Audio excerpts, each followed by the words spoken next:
Amigos, bienvenidos a Radio Uruguay, bienvenidos a La Máquina de Pensar. ¿Cómo están? Estamos aquí en por suerte está aflojando un poco el frío, aparentemente hay una esperanza, ha nacido una esperanza. Vamos a ver qué pasa con esta humedad.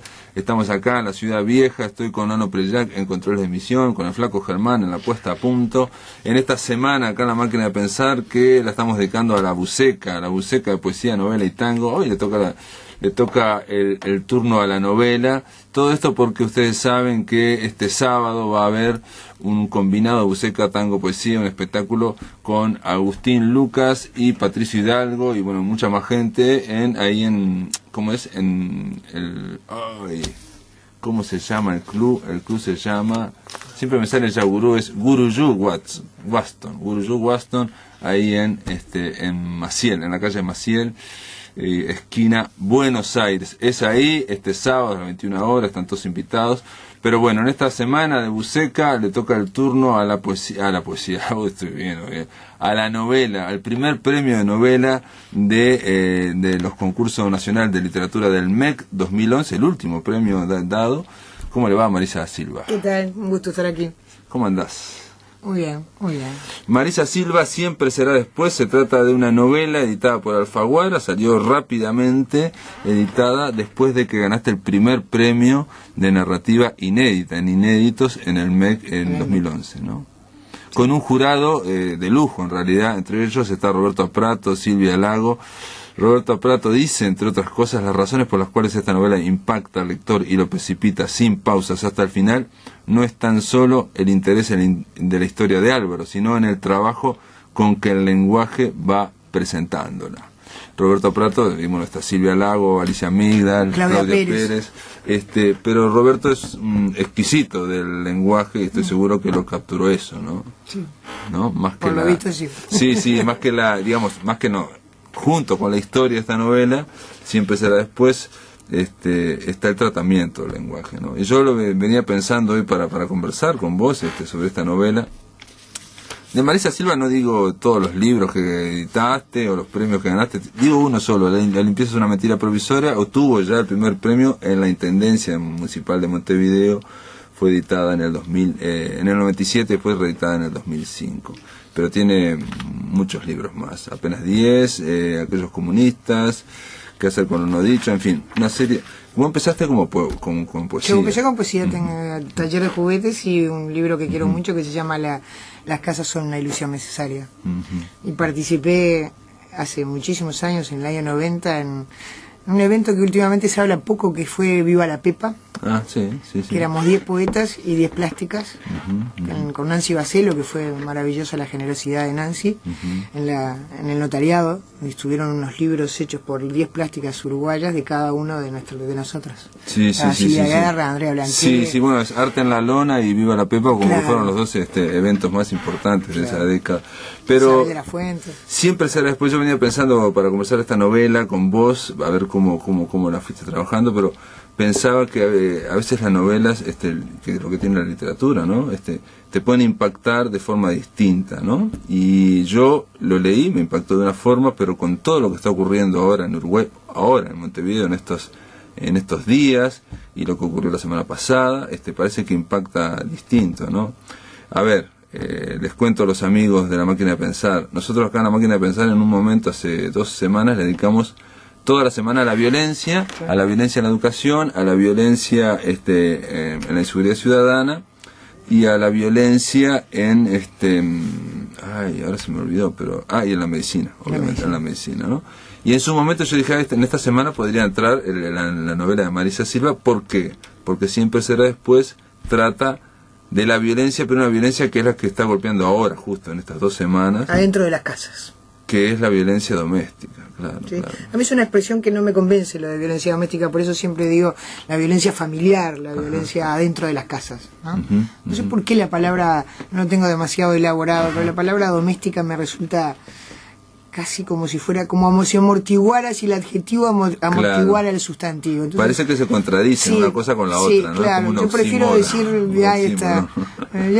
violencia familiar, ¿no? La violencia la que se da dentro de la familia, ¿no? Exacto, pero la violencia familiar que impacta cuando es tan brutal como está ocurriendo en estas semanas, que uno, digamos, hay todo un discurso de los medios en torno a la inseguridad ciudadana, del exterior, ¿no?, de los delitos, lo del INAME, bla, bla, pero ese discurso no incluye... La violencia más, tal vez de las más peligrosas, ¿no?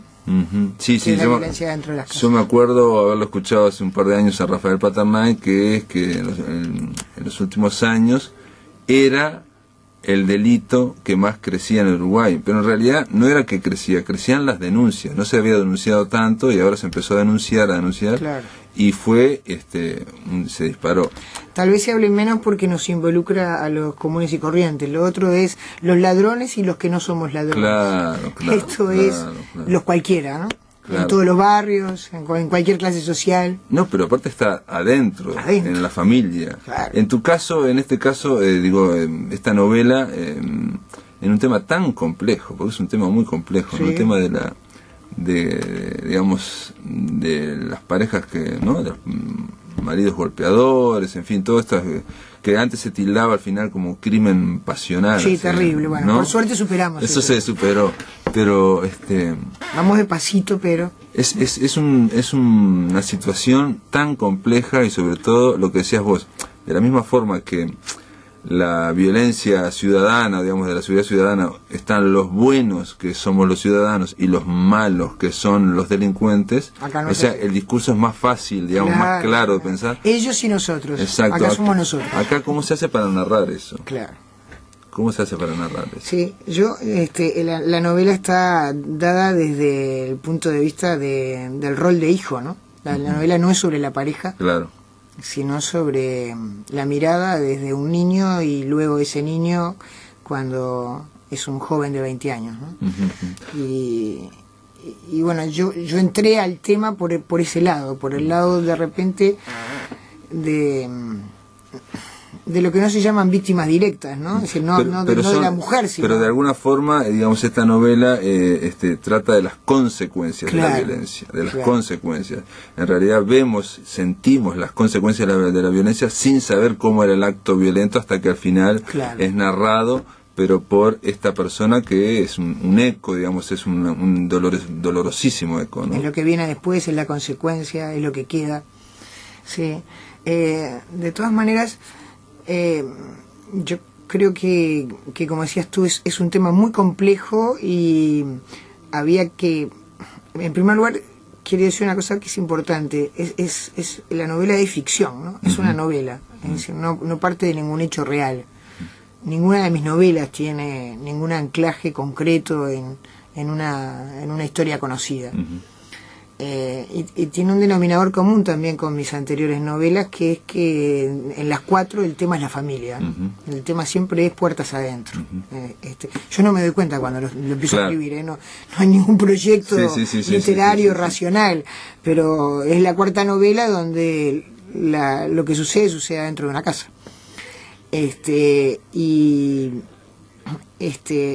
En tanto es ficción, y da la posibilidad justamente de entrar en esa complejidad. Yo creo que la novela tenía que dar cuenta de esa complejidad que tú decías. No es un tema simple, no es un tema de malos y buenos, no es un tema de víctimas y victimarios. Es un tema del entramado familiar patológico que da un resultado que es la violencia, ¿no? Que es terrible, Hay, por ejemplo, yo creo que la prueba, pero esto lo digo, digamos, viendo, sin saber mucho, digamos, ¿no? Pero hay un dato que la prueba de que esta violencia es una cosa muy difícil de abordar, que es como si fuera patológica, está en que estos crímenes, porque esta novela también trata de un crimen, el 70%, se me enteró hace muy poco, está acompañado por el suicidio de la persona que mata. Generalmente es el hombre que mata a la mujer, pero el 70%. Entonces, si uno llega a eso, ¿no? No sabemos qué pasa cuando se suicida una persona, ¿no? ¿Qué pensó? Pero es obvio que eso que aplastó a la otra persona lo termina aplastando. Claro, es que en realidad el tema de la violencia dentro de las casas es como un clímax de destrucción, ¿no? Es una familia que se destruye, que se autodestruye. Por eso lo del suicidio en general, que en otros casos de otros asesinatos eso no se da. es que acá hay una cuestión de la imposibilidad de construir afecto, ¿no? Eso realmente es una imposibilidad de construir afecto, de construir vínculos saludables, ¿no? Y como decías tú, Pablo, la novela está centrada en el niño, en el personaje Álvaro, ¿no? Yo cuando empecé a escribir la novela no me lo dije racionalmente esto. Álvaro surgió naturalmente, el personaje, el niño, y el joven, ¿no? El joven que trabaja en una inmobiliaria, que trabaja en esos espacios vacíos y que de alguna manera busca recrear una imagen, una escena en la que él definitivamente se sintió excluido, ¿no? Es decir, él no estuvo en el momento del asesinato. Y en realidad siempre estas situaciones excluyen al tercero, ¿no? Estas situaciones de pareja, de violencia, claro. En uno de esos rasgos patológicos es que excluye al tercero. Y lo excluye en el momento del asesinato y de la muerte, pero lo excluye, esa es la culminación de una serie de exclusiones. Y creo que un poco por ahí viene la novela, ¿no? Claro. Ese niño que está por fuera, ese adolescente que quiere, ese joven que quiere, que busca, que necesita recrear esa escena donde sus padres murieron y donde él no estaba. La novela se lee rapidísimo, tiene un aliento poético muy importante, y hay momentos que, digo, no sé si en momentos, pero en casi toda la novela se está narrando en segunda persona. Hay una, lo cual es intermitente, lo cual ¿no? es muy difícil narrar en segunda persona, porque es narrar de tú, ¿no? O sea, tú, tal cosa. Es igual que en La limpieza es una mentira provisoria. Que no toda la novela está narrada en segunda persona, está narrada una parte en segunda persona cuando Álvaro es ya un muchacho de 20 años, y está narrada en tercera persona cuando es un niño. Claro. Hay un detalle que vos decías, que el hijo en este caso es el excluido. En general, en estas guerras matrimoniales, no se piensa, o no está en primera línea el tema del hijo. Y es más, muchas veces para tratar de romper esa dinámica brutal, lo que rescata a veces a las mujeres, lo que hace reaccionar es por tus hijos, tratar de abandonarlo, tratar de irte, entonces ahí cuando viene una dinámica diferente. En este caso tampoco es ni uno ni lo otro, claro, ¿no? Es eso que tú decís, en general no está en primera línea el hijo, ¿no? Yo creo que la literatura da esa posibilidad, o yo siento que así es la literatura. Son los personajes que en la vida no están siempre en primera línea, y que los convierto en la novela en primera línea, ¿no? Claro. Creo que es una posibilidad que da precisamente la literatura. Sí, en realidad es el punto de vista, focalizar la mirada en lo que en general no está focalizado. Y es el punto de vista que es también muy difícil, transmitirlo en literatura, de un niño de 8 años, sí, ¿no? Entonces es muy difícil, porque si hay algo que está claro es que los niños no razonan igual que los adultos, claro, ¿no? Eso está clarísimo. Claro. Entonces ese desfasaje entre cómo piensan, cómo ven el mundo los hijos, los gurises, y cómo lo vemos nosotros, sí, cómo vemos, fue un desafío en la novela eso. Es muy difícil, así como a Aquino le daba para Mafalda para hacer toda una beta humorística, sí, es muy difícil que eso se sostenga, ¿no? Claro. ¿no? Incluso me han hecho la pregunta si yo antes de escribir la novela hice algún tipo de investigación sobre los niños, y no la hice, nunca hago ninguna investigación específica antes de escribir una novela, por lo menos hasta ahora. O sea, la escribo desde las entrañas con lo que tengo adentro. Y tampoco podría decir si los niños reaccionan como reacciona Álvaro cuando tiene 8 años. Al final y al cabo es una novela, yo qué sé, no es un tratado de sociología, no tiene por qué ser estadísticamente probable. Pero me metí en la piel de ese niño, sobre todo la importancia que para mí tenía era la mirada del niño, mirar a los adultos desde la mirada del niño, ¿no? Claro. Mirar a los adultos en ese proceso de desgaste, de separación, de violencia, y creo que hay un elemento fundamental que es el miedo que siente el niño, ¿no? El miedo que él mismo no sabe nombrar. Eso comienza hasta físicamente en algún momento, claro, pero lo que es interesante es que este niño no solamente no entiende lo que están pasando con sus padres, su madre no lo entiende, o qué pasa con un tío, o con la abuela, digamos, no, sí constata hechos, pero sin poder procesarlos. Sin poder procesarlos, pero esos hechos que no los puede procesar y que no los entiende, sí vemos, y eso los hace sentir, que siente miedo, le genera miedo, ¿no? El miedo es clave, ¿no? Es como una cuestión muy primaria. Y ahí hay una cosa que tú planteabas sobre la escritura, que es lo que planteaba justamente a Prato, que es esa que dice en la contratapa, es que yo creo que además el tema de la violencia, para mí, ¿no? Requería de una escritura muy particular, o sea, para poder meterse en ese tema yo tuve que atravesarlo con palabras, tal vez con ese tono poético, ¿no? No sé si el tono es poético, pero en realidad era difícil atravesar. El tono, digamos, cuando decimos tono, cuando decimos el recurso en sí es poético, o sea, contar algo, pero no desde el centro y no desde como si fuera el cine, ¿no? Claro. Sino desde las consecuencias en la cual desde la intimidad, desde el lector, meterse adentro del personaje, ¿no? El lector tiene que tratar de rearmar lo que está sintiendo Chiquilín, y tratando aparte incluso de obviamente de ver qué es lo que está pasando, porque no, el gurí no lo sabe. Marisa, después de la pausa, si te parece, vamos a seguir hablando de Siempre Será Después, y nada, vamos a conversar sobre esta novela que ganó el primer premio Premio Nacional de Literatura del año pasado. Después de la pausa, continuamos. En el aire de Radio Uruguay, La Máquina de Pensar.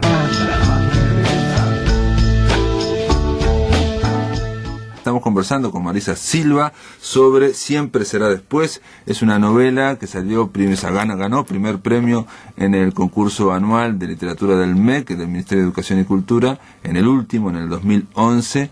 Y nada, estamos conversando sobre esta novela que de alguna forma impacta más leerla con todo esto último que está ocurriendo en el Uruguay, con estos casos de violencia familiar, violencia doméstica brutal, porque entre otras cosas nos cuestionan, ¿no? O sea, no es tan fácil nos interpelan. Por ejemplo, ahora con esto que pasó hace 2 días, aparentemente fue declarado inimputable, ¿no? Sí. Entonces ahí se genera toda una cuestión, pero el tema precisamente del crimen es que al ser familiar es difícil construirlo culturalmente. Claro. O sea, es más fácil cuando ocurre en otro país, o en otro barrio, o en otro lugar alejado. De todas maneras, yo quería decir una cosa. Yo empecé a escribir esta novela, antes de ser novela, fue un cuento. Y lo empecé a escribir antes que Apenas 10. Yo no puedo lograr precisar muy bien, pero algo así como por el 2001, 2002.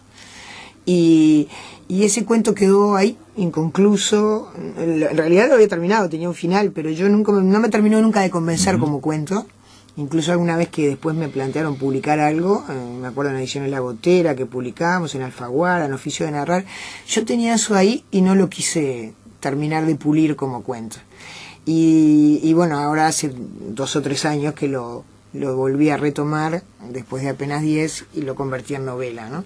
Quiero decir, la novela sale en un momento en que la sociedad está muy, especialmente estamos sacudidos con esto, pero el origen de la novela está hace mucho tiempo, ¿no? Diría 10 años. Claro, pero yo digo también que yo la leí hace unos 2 o 3 semanas, no recuerdo bien cuándo la terminé, y es otro el impacto con todo esto que está ocurriendo, ¿no? Es distinto, es diferente. Claro. El protagonista, una de las cuestiones que es una forma también de dar, es una forma poética de demostrar o de expresar lo devastado que está esta persona, este hombre, porque ya tiene 20 y pico de años, por ese hecho que ocurrió cuando él era chico. Cuando tenía 10. Es precisamente el tema de su oficio como inmobiliaria y el hecho de trabajar con casas vacías, ¿no? Totalmente desnudas, vacías, donde él va, de alguna forma es una especie de soledad absoluta, ¿no? Sí, él es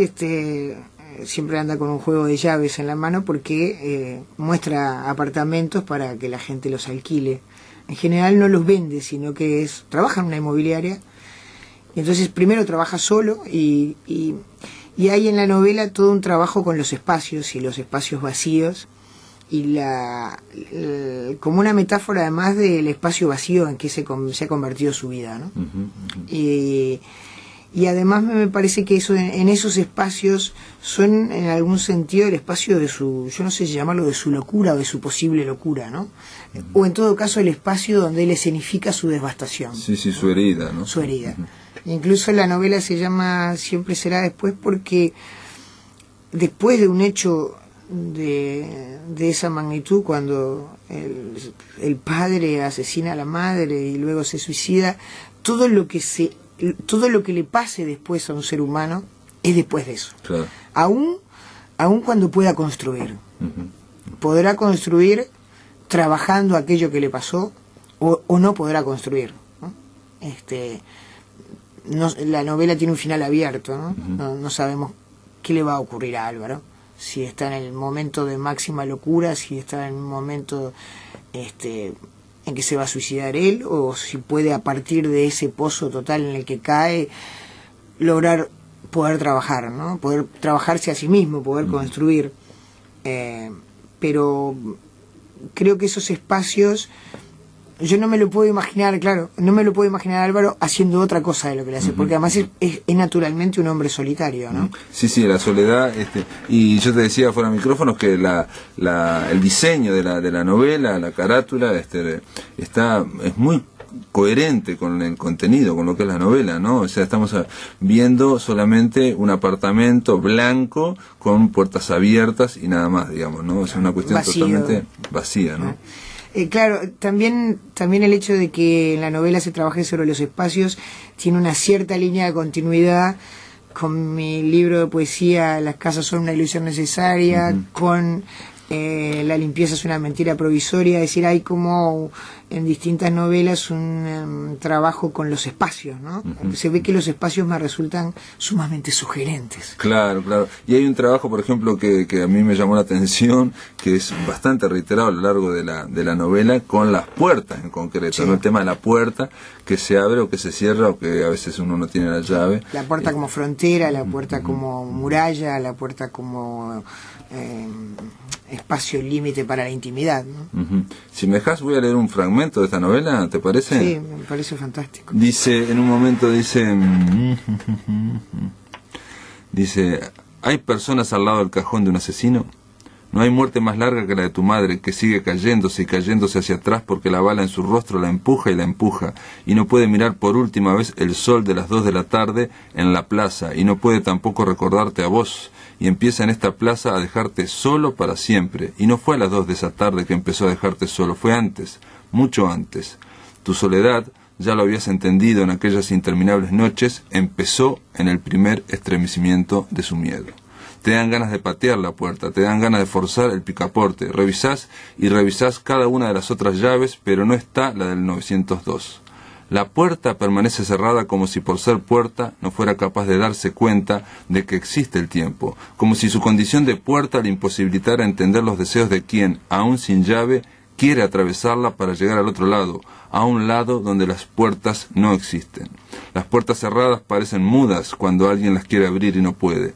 Entonces el marrón se les va convirtiendo en soberbia y la cerradura imposible se vuelve un dolor intolerable. Parecen más un muro que una puerta.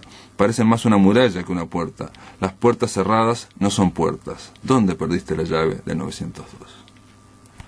Muy bien, que puedes de pie y aplaudir. No, me pareció magnífico y me hizo acordar a otros escritores también, que hay un escritor en concreto que se llama Ponge, Francis Ponge, francés, que precisamente hace todo un trabajo con las puertas extraordinario. Ay, me dan ganas de leerlo. ¿Cómo se llama?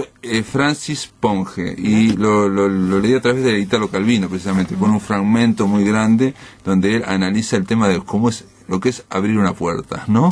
Bueno. Es extraordinario, ¿no? Porque es un momento que hay que tener una mirada muy poética para darse cuenta de la, ¿no? Porque una cosa que hacemos todos los días y no nos damos cuenta, sí, ¿no? Sí.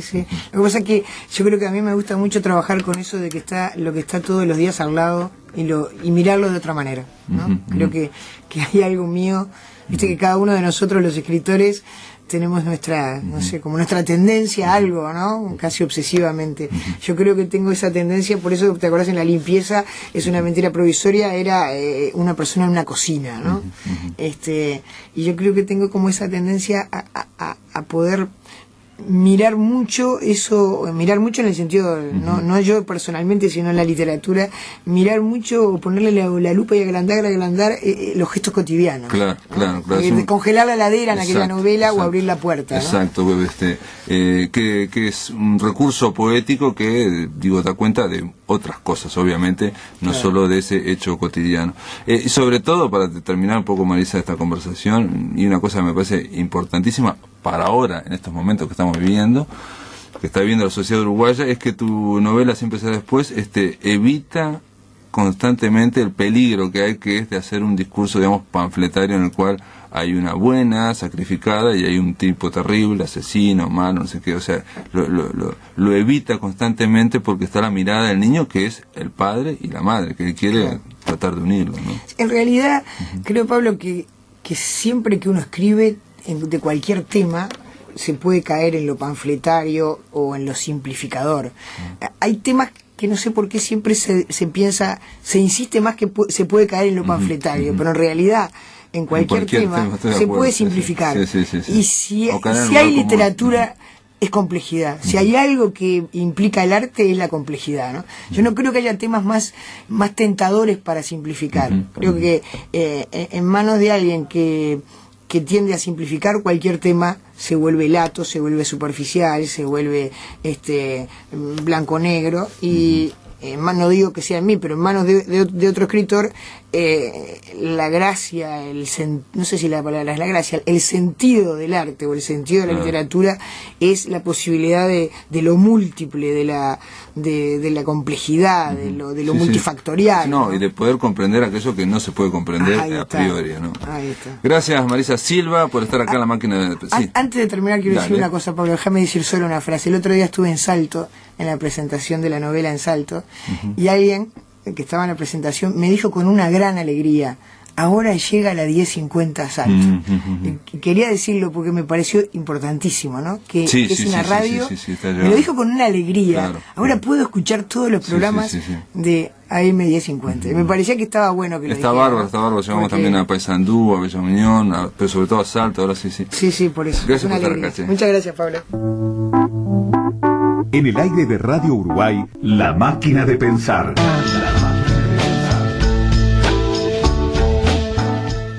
Muy bien, amigos, estamos aquí en La Máquina de Pensar. Vamos a culminar esta semana dedicada a esta buceca de poesía, novela y tango. Vamos a terminarla como la empezamos, con poesía, pero con poesía muy buena. Es un gusto darle la bienvenida a uno de los grandes poetas que tiene el Uruguay, el señor Alfredo Fresia. Muchas gracias, mi querido, muchas gracias. Alguien que, aparte de ser gran poeta, viene con un gran cargamento. ¿Cómo no? Entonces, porque te traigo, mira, El poeta en el Edén, que es el libro nuevo de poesía, nueva, yo que sé, de los últimos 3 o 4 años. Pero vamos a ver. Alfredo Fresia, no voy a decir todo lo que editó, pero simplemente decir que, según lo que yo tengo aquí, en el 2012, en este año, editó El Memorial de Hombres que Amaron en Ciudad de México. Que me amaron.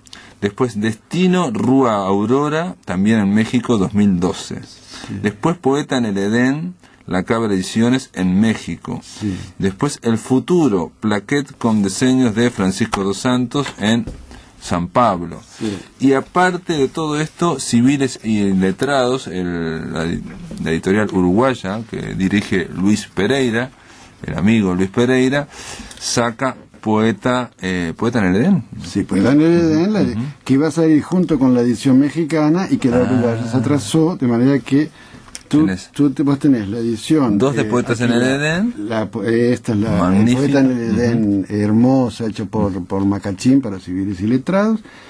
Y esta, que mera curiosidad, que es la edición mexicana. Déjamelo bichar un poquito. Esta es la mexicana. Y después, también, se te faltó en la lista el Destino Rúa Aurora en portugués, de Lume Editor, que es una mera curiosidad, porque a quien le interesa naturalmente. Ciudad México, también. Después El Futuro, tenemos la Plaquet. Sí, El Futuro son poemas de los años 90, que este muchacho, el Lume Editor, es un artista plástico allá en San Pablo, Francisco dos Santos, quiso hacer esa hermosa plaqueta con sus dibujos, y aquellos poemas de los 90. Bueno, Rúa Aurora es un libro de los años 80. Ahora una pregunta, lo sacó en San Pablo este hombre, pero lo sacó en castellano, en español. Exactamente, qué hermoso eso, ¿viste? Sí, Qué cosa rara. precioso, O sea, raro. es como una intervención de él, pero en español no lo tradujo. Sí, siendo que la primera edición del Futuro, ¿te acordás? Era en Lisboa y era bilingüe. Claro, era bilingüe. Y él entendió. A mí me parece que tiene razón, son textos totalmente comprensibles. Sí, ellos pueden. Y son plaquettes fuera de comercio, se entregan por ocasión de las presentaciones, de libros, etcétera. Claro. Por ejemplo, cuando se presente la que es la quinta edición de Rúa Aurora. Rúa Aurora es un libro hecho en San Pablo en el 86. Claro, en el 86.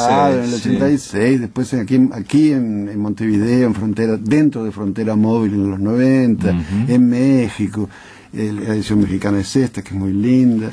La traducción de Destino Rúa Aurora. Bueno, eso es un texto, el único libro que yo escribí no, es un libro, es un único relato. Que yo escribí en portugués en el 86 salió, y que traduje al español, me autotraduje, con lo cual cambié todo, aumenté, etcétera. Y yo digo que todo se cierra en algún momento en la vida, y ahora tú tenés el Rúa Aurora brasileño y el mexicano, que son bastante coincidentes, incluyen episodios, qué sé yo, nuevos, digamos. Pero no son, digamos, no son equivalentes. No son totalmente equivalentes. Ahora son. Es la edición en español de los mexicanos y la edición brasileña de Lume Editor es el mismo texto, uno en español y otro en portugués. Claro. Che, pero qué bien, ¿no? O sea, estás cosechando una cosecha de la 2012, un buquet sorprendente. Mi hijo, más o menos. Sorprendente. Mira que ha sido un año de pérdidas enormes personales. Sí, he perdido a gente muy querida. Ahora, por coincidencia han surgido 7 libros. 7 libros. Lo que es sorprendente. Esto es un libro nuevo. El Poeta en el Edén, que presento mañana en el Centro Cultural de España. El resto son reediciones, de Rúa Aurora. El Memorial de Hombres que me amaron es una antología de poesía homoerótica que los mexicanos hicieron. Después el propio Futuro es una plaquette que tiene poesía de los años 90. Es decir, es poesía, es obra ya hecha. Bueno, pero lo que tiene la poesía, entre otras cosas, es que se puede precisamente, no tiene fecha de caducidad, dice el amigo Maca, dice que la poesía es como la leche, se toma, pero esa no tiene, la poesía no tiene fecha de caducidad. La leche sí. No, es verdad. Sí, hay cosas epocales, naturalmente, cosas que son de una época, y que se pierden, quedan como oropeles, uno entiende cuando lee a Homero, naturalmente no existe el mismo relato que puede hacer alguien contando una guerra hoy, naturalmente. Pero cuando uno lee a Julio Herrera, qué sé yo, cualquier modernista, y toda una parte que queda invisible, o que hasta puede crear un ruido en la lectura, pero uno tiene que contextualizarlo. Es por eso que existen profesores de literatura. Bueno, sí. Para poder contextualizar las cosas, y finalmente. Poeta en el Edén, ¿qué similar te voy a decir? Mirá la pregunta que te voy a decir, la pregunta extraordinariamente inteligente que te voy a decir. Poeta en el Edén, ¿qué significa dentro de la obra, del desarrollo de la obra poética de Alfredo Fresas? Poeta en el Edén, que es el libro de mañana, se hace una colección de poemas, no muy grande, una treintena de poemas, que vengo trabajando hace unos 3-4 años, algunos han sido publicados en revistas, en fin. Y ahora ha llegado el momento del libro. Y finalmente, mi querido Pablo, yo pienso que uno retoma los mismos temas, ¿no? Claro. Uno vino al mundo para tratar algunos temas. Porque si uno ve, naturalmente aquí se habla del Edén, se habla de Eva, de Adán, de Caín, de Abel, se habla de los 5 pecados capitales. Pero en tu poesía, por ejemplo, en algunos momentos hay un poco más de sorna y de humor que en otros, por ejemplo. En algunos momentos está más el tema del exilio que en otros. Y todo eso, la posible ironía, el tema del exilio, todo eso reaparece en este poema, de manera que finalmente, digamos que hay un ropaje nuevo, hay imágenes tal vez nuevas para lo que uno vino al mundo a decir. En el fondo es eso. Yo pienso que todo poeta vino para decir alguna... Y vos pensás, por ejemplo, yo no sé si todo poeta, pero vos como poeta, ¿estás escribiendo siempre el mismo libro? Claro, no, yo pienso que no es el mismo libro, justamente, por eso es que uno va variando, fíjate, yo he pasado por muchas etapas, qué sé yo, no sé si a los oyentes lo recordarán y si se interesarán, pero es toda la poesía del exilio en los 80. El último trabajo tuyo fue, me acuerdo que lo hablamos mucho, fue Senryu, claro, o El árbol de la eso, sílaba, justamente, ¿no? Todo lo que es la poesía de los 80, hay un lado epocal, toda la poesía después de los 90, con toda esa parte de ironía, de sorna que tú te referías, después el libro que ha tenido un poco de éxito, que es Eclipse. Eclipse, con la erudición también. Sí, en México. Y Eclipse es, son aquellos versos largos, claro. Es un libro muy culto, muy lleno de menciones. Sí, muy erudito. Después, pero con mucho humor también. A veces, sí. Y de repente en el minimalismo absoluto de los Senryus, ¿no? Claro. Que eran haikai.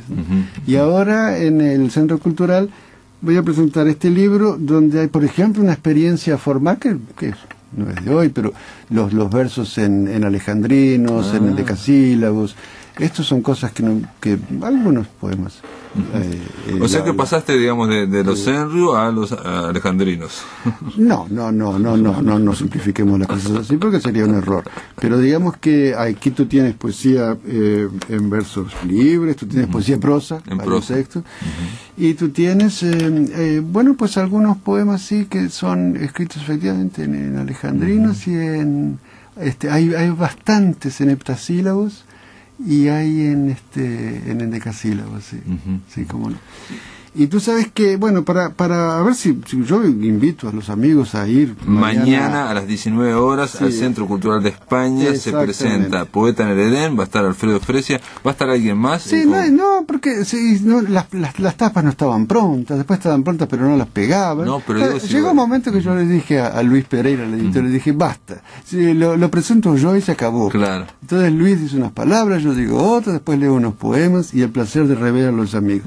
¿Quién no pueda ir? El libro está en venta, pero cuidado porque Luis, Civiles y Letrados, no trabaja con todas las librerías. Por ejemplo, es bueno saber que aquí en Montevideo el libro va a estar, mira, en el Virrey, la librería del Virrey, en Remposito. Sí, que hay varios. La de Gabriela, sí, en Punta del Este también, exactamente.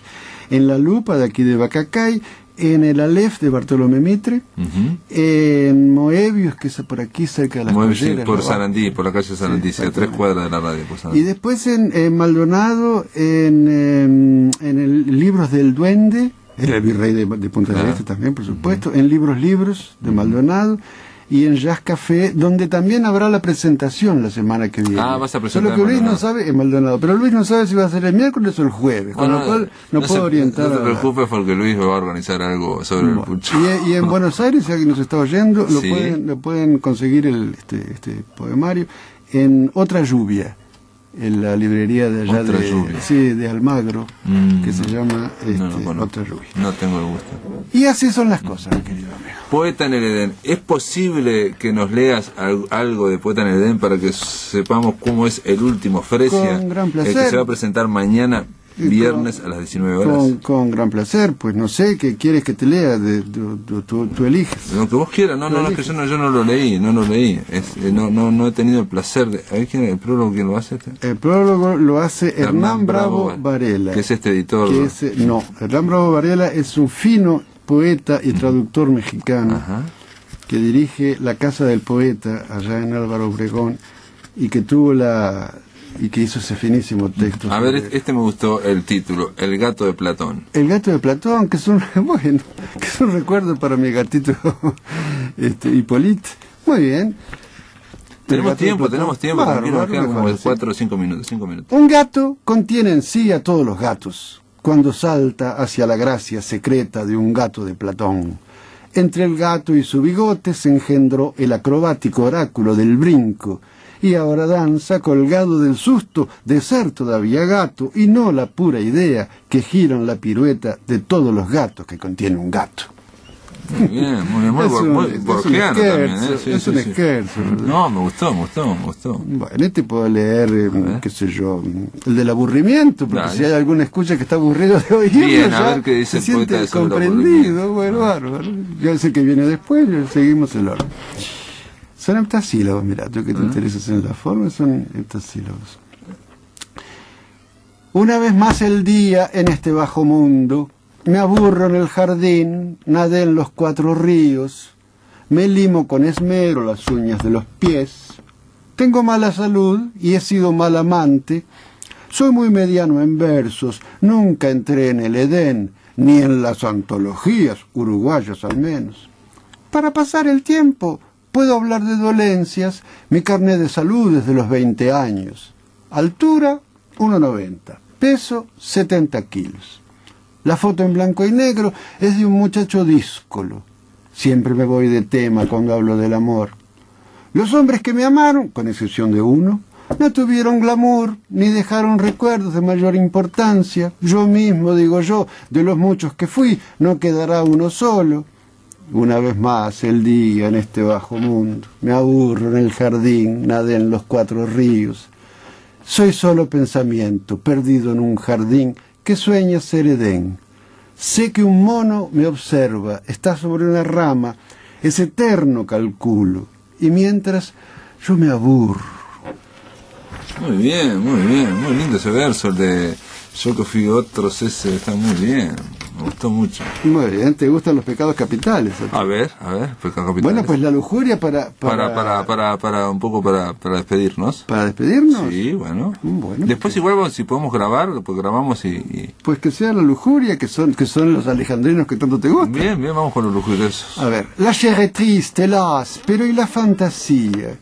Y es mental un pecado si usamos los sentidos. Por los 9 agujeros del cuerpo como un guía, un vértigo fue abriendo las llaves del alivio.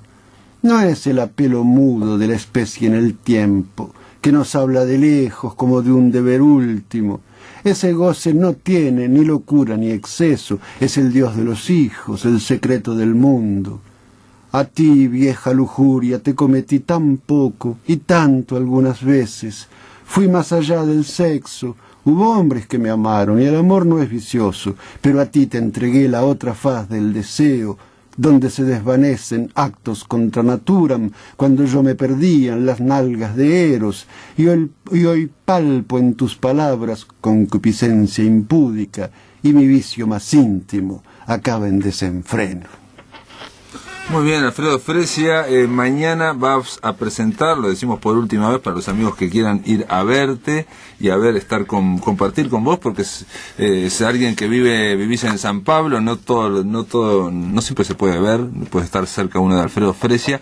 Va a presentar su libro Poeta en el Edén, editado por Civiles e Iletrados, este viernes. Es civiles y letrados. Y letrados, siendo que no es separado, es iletrados. Es un chiste del amigo Pereira que hace para así uno tropieza una y otra vez. Exacto. Mañana viernes a las 19 horas, Centro Cultural de España, que tengas la mejor de las felicitaciones, porque me parece que está bárbaro, por lo menos traer novedades, traer nuevos libros y sobre todo un poeta como vos, que no sean solo editados en Uruguay o en Brasil, estamos hablando que está siendo editado en México. Bueno, de alguna forma la poesía uruguaya, la tuya, se difunde, ¿no?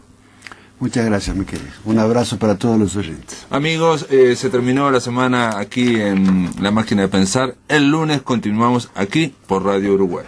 Hasta luego.